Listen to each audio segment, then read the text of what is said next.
So it's me again, Stacy Camp, Campus Archaeology. I'm digging here in summer of 2020 on Service Road during construction project to put in utilities underground to extend them here on campus.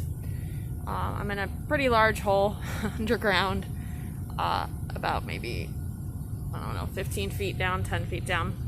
And one of the things I wanted to share with you is, what do we do when we're digging in this ash layer, this trash dump?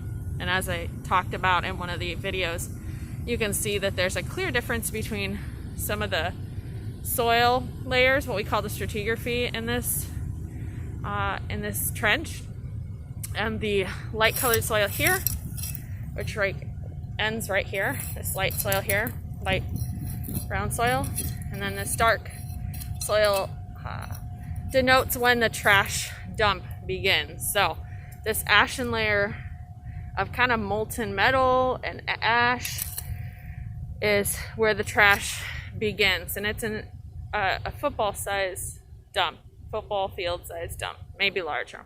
But one of the things I want to share, in addition to what I've shared with the other videos, is what happens when we're digging in this layer and we find an artifact that looks like it might be a whole artifact, like a whole bottle, instead of just, you can see there's lots of fragments here on the ground of glass and ceramics, things that are really broken. That's a broken Michigan State University ceramic, probably a bowl. So what happens when we find something like this? So if it's really, really delicate, like a bone, what we'll do is we'll take out like a small brush that we keep in a kit, like a tool kit, and brush around it and slowly remove it from the ground.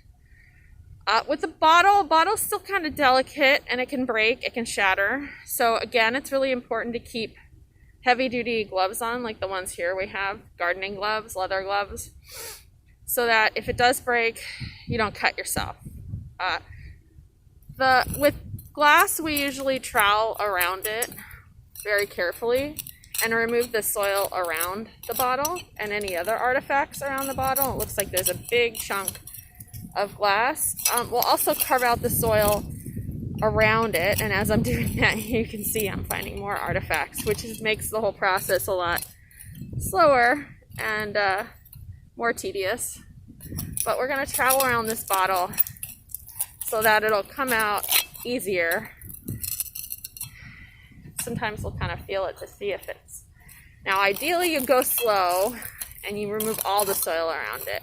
And if this was an excavation unit and we had a lot more time, we'd map out exactly where we found it as we're digging down. Well, that's neat. It looks like there's some shell maybe in there, eggshell. And more glass here. But because of the time constraints, because of the pandemic and staffing for the summer, we're not allowed to have large groups of staff on campus right now. It's pretty empty, actually. There's very few people here on campus that are other than essential workers, and archaeologists, because of federal compliance, are considered essential workers if they're needed on a site like this where we hit an archaeological find or site. So there's not a lot of us, but if there were, we'd be doing things a little differently. So we've had to improvise and kind of change the way we think about archaeology because of the conditions going on here with COVID. But I'm out here, it's still good. We're still finding things and documenting them. So it looks like this has a little bit of give. I feel comfortable pulling it out. I really didn't have to pull it all. You shouldn't have to. And here we've got a nice complete bottle that we carefully removed. One of the things I look at, I'm going to take my gloves off real quick because it's not broken. Just see if we can see. So I'm looking down to see if there's a maker's mark. I'll clean it off. There's lots of dirt. I'm also going to look around to see if there's any labels on it. Doesn't actually look like this one has a label, which is kind of a bummer, but what we'll do is wash it off in the lab, see if there's a maker's mark, and take a look at how the bottle was manufactured. It looks like it was made in a machine Probably the whole thing was made in a machine. And how do I know that? I know that because there's a seam I can see here on the light, and you might be able to see it actually with this camera. And there's a seam that extends from the bottom of the bottle all the way to the bore, which is the top of this bottle here where my trowel is entering the inside here. And that tells me that it was completely made in a machine. I'm not going to go into the history of bottle manufacture today, but early bottles were hand blown by an experienced glass maker, glass blower. And then as we get into modern times, bottles eventually are completely made in machines. There's a period of time where part of the bottle is blown in a machine or made in a machine.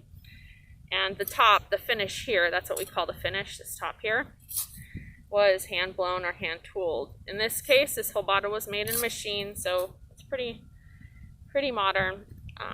So that's how we get a bottle, a complete bottle, out of the soil without breaking it.